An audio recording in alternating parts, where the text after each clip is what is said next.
Just a pilot in his cockpit seated. Black leather on his ass, keep a hustler heated. Weed is engaged.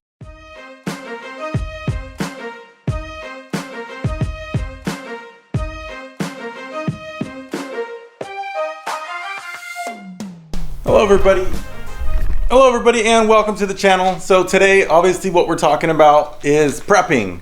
I know I've mentioned it a whole bunch of times, specifically because I'm in Houston and we're prone to flooding and hurricanes and all that good stuff. So that's where I've always been kind of a prepper, but that's where I kind of escalated a little bit when my house actually flooded. And you know, once you actually realize a real disaster, you kind of see how real it is, and it brings it a new meaning, which brings us to coronavirus. And yeah, so now a lot of you are getting some of that same anxiety that people in Houston and different cities get when there's a hurricane or something that's coming. It might come, it might not, might be horrible, might be nothing. So that always brings you to, what do you need to do to be prepared? I think the typical guidance is to have at least 3 days of food, blah blah blah. But realistically, what do you need? I'm not going to talk about weapons because that's really not what you need in this situation. But when it comes down to prepping, that's what people usually start thinking of. I need weapons for everything. But you know, you don't really need weapons. Society's not likely to collapse to that level, and if it does, sure, having a weapon is great, but you're pretty much screwed by then. That if once you get there. So yeah, I prep with weapons as well, but that's just kind of the type of person I am. I'm a pro gun person. I like having guns, and yeah, so it's all good, but we're not going to be talking about guns. We're going to be talking about like the actual stuff you're going to need in this situation, which is like food, stuff to stay clean, stuff to like that sort of stuff. Keep yourself clean, and of course masks. So when this coronavirus thing first started blowing up, probably over a month ago now, I went and I looked for masks. And I tried to buy some online, and Amazon was already completely done. So I was like, oh man, how am I going to get some masks and goggles and all that other good stuff that people say you might potentially need?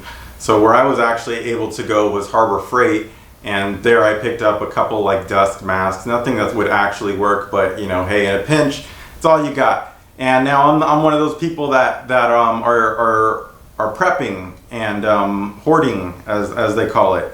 Hoarding masks, hoarding all that different stuff. When the fact is, you should have been prepared already. So anyone who gets an excessive amount of stuff now, yeah, they're hoarding in a sense, but you know, kind of to each his own, and that's how people are, and that gives you a little preview of how society can potentially react in these situations. So like as you know, a lot of people are going out and they're buying all the masks. They don't even care if healthcare professionals can get masks, you know, like N95, good masks.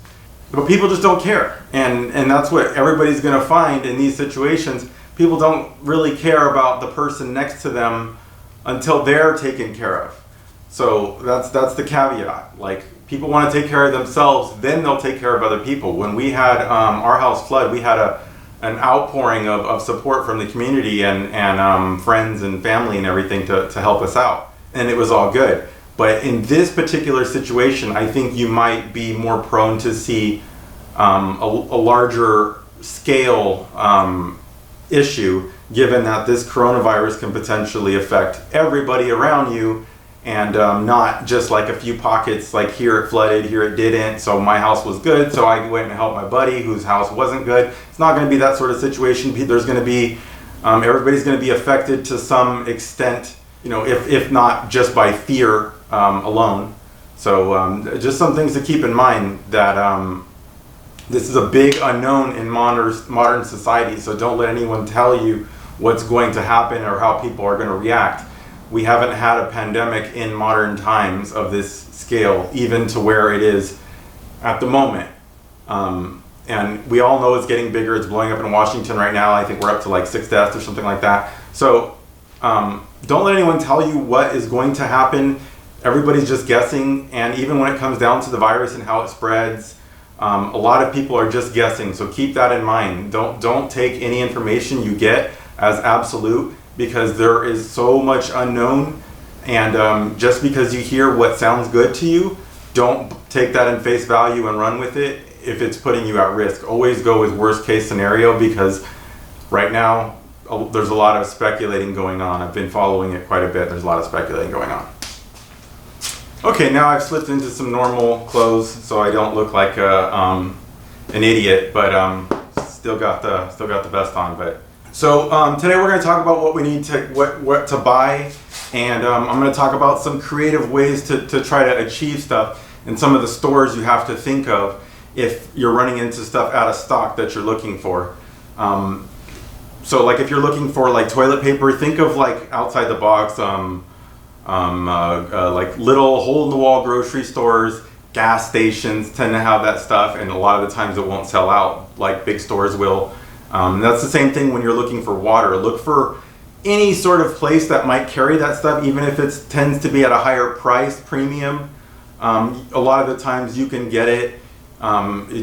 Just be creative is what I'm saying. Like I went to Harbor Freight to get masks and goggles and gloves and stuff like that months ago when everybody else was sold out of this stuff. So that's the kind of thing that I'm saying. Like, so don't just go to Costco and look for the best value and then give up. If you really want water or whatever you're looking for, go to the smaller places and you will probably find it. With that being said, we need to calm down a little bit on the hoarding.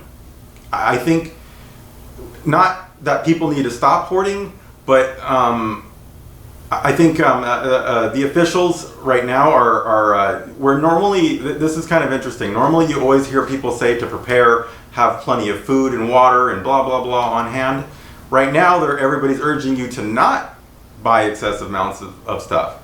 So that tells you that there's an actual concern that there is going to be a problem, so they're trying to slow that down. Now, with that being said, the supply chain is still up and strong. There are hundreds or thousands of warehouses around the country that are full of water, toilet paper, all that good stuff. And if it's not in stock today, I guarantee you tomorrow, the next day, they'll eventually have it. Society has not yet collapsed. You have plenty of time to get the bare necessities. Now, the more specialized stuff like the masks and hand sanitizer, things like that are going to be in the huge demand. Like I said, you can get some bleach, mix your own. There's options. Just be creative all the time, and just keep in mind the supply chain has not yet broken down.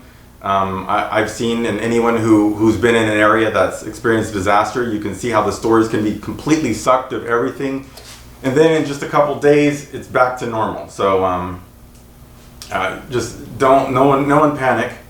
But with that being said, I have plenty of water, and I think having water is probably the biggest thing, and then after that, like food and just the stuff that is if you need to not leave your house, you need to not leave your house. So you got to keep in, like, the water's probably going to work, but it might not. Who knows? Maybe there'll be a boil water order. Maybe the power will go out. Who knows? Just be ready to live as if you don't have any outside help. Like, because maybe you have to load the stuff in your car, whatever. Just when you prepare, you should prepare totally. Don't rely on stuff working when those things working are an unknown. Just get the essentials and stay there. Don't think, oh, we have water, we have electricity, we don't need to do. No, you might not have any of that stuff. So just be ready. So now we're gonna head to my local Sam's Club and then maybe Costco, and we're gonna look around and see if I can get some supplies. So what I'm looking for, although I personally have plenty of food and water and all that, like a true hoarder and prepper, I'm gonna go get even more. Because you can never have enough, and yeah, and I'm kind of just curious how it's looking out there. So we're gonna see Now this is in Houston, where, you know, I would expect people to tend to be more prepared already. We're not in hurricane season or anything right now, but people just tend to be more prepared in general because we have the potential to have more disaster with hurricanes and large storms and all that. We just get more tropical, harsh weather than like, let's say, California gets, which I lived in California for many, many years before I moved to Texas. So I know how mild the weather there is and how absent of natural disaster it can be. Of course, aside from earthquakes, which, you know, are not really something you have to prepare for because you can just ignore it until it happens. And you get no anxiety because, you know, it's not staring you in the face or anything. Now, that's not the case with the coronavirus. Again, like I said, like it's in your face. Like, so for anyone who was wondering what it was like when a storm's coming, how you feel and the anxiety you get and all that good stuff, well, now you know. It's a big unknown. You don't know if it's going to be a big deal or not. You don't know what you should have prepared. You don't know how other people are going to react. You don't know if it's going to impact you more than other people, which brings us to the virus itself. Like some of the additional risk factors, it seems like if you're older, that's not good. If you're male, that's not good. And if you have pretty much any health problems that involve respiratory or anything like that, that's not good. Basically, unless you're decently young and in peak health, you got something to be worried about.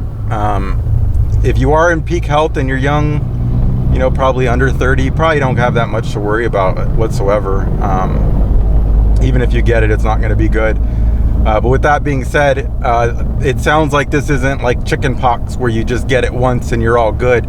So everybody has to be careful, because if this is something you can get numerous times, it may get worse the more times you get it. So it's definitely not going to be something you're just going to be like, oh, I'm young, and ignore.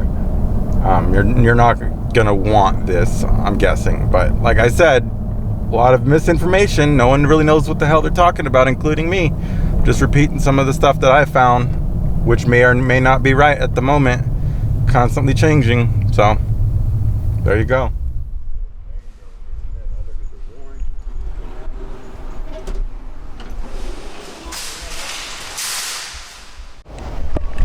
So when I first came in, I was like, oh, this looks fine. The shelves look stocked. Everything looked good. But then when I got to the water area,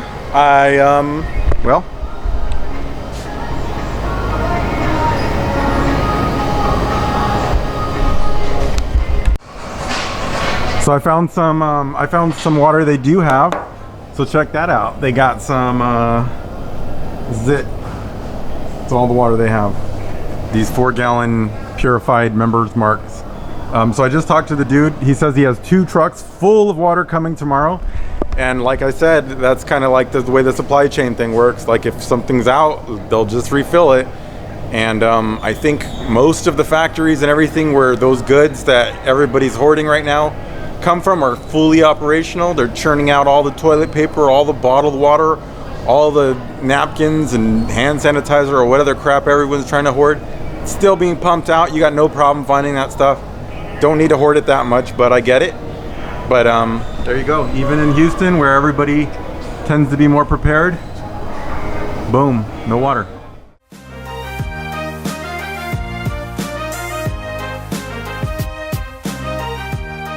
Another pro tip: so if their places are out of toilet paper, check these flushable wipes out. They actually tend to work better, and they don't require as much water or anything like that. So that's a good thing to have. So like you see here, they have a bunch of these and almost no other toilet paper.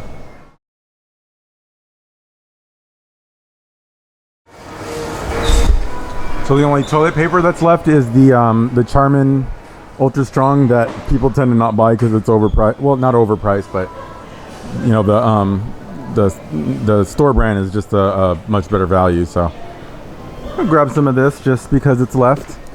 Now Charmin gets to make some extra money. See, some economic stimulus.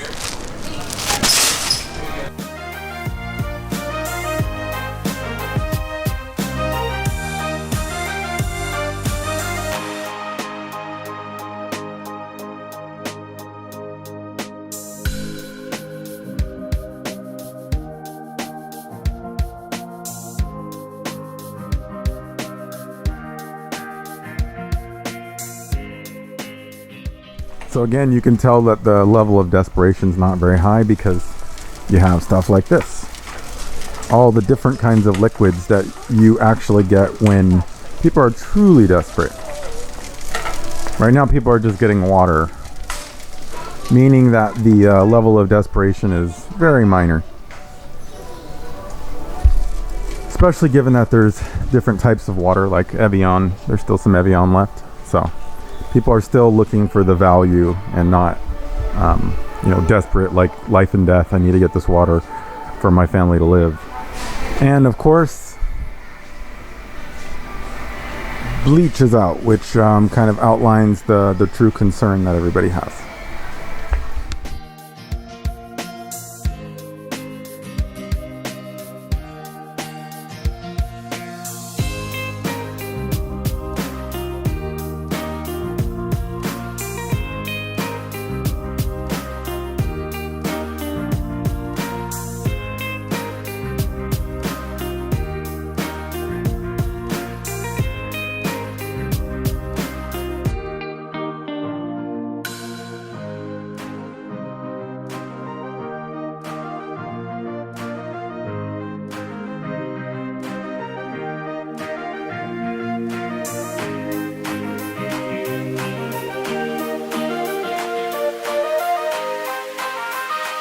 So that was a decent little haul I got there. You saw I got some tuna, some cereal, a bunch of toilet paper because that's something I wasn't happy with my stores of toilet paper, so I had to bite the bullet and buy the more expensive brand.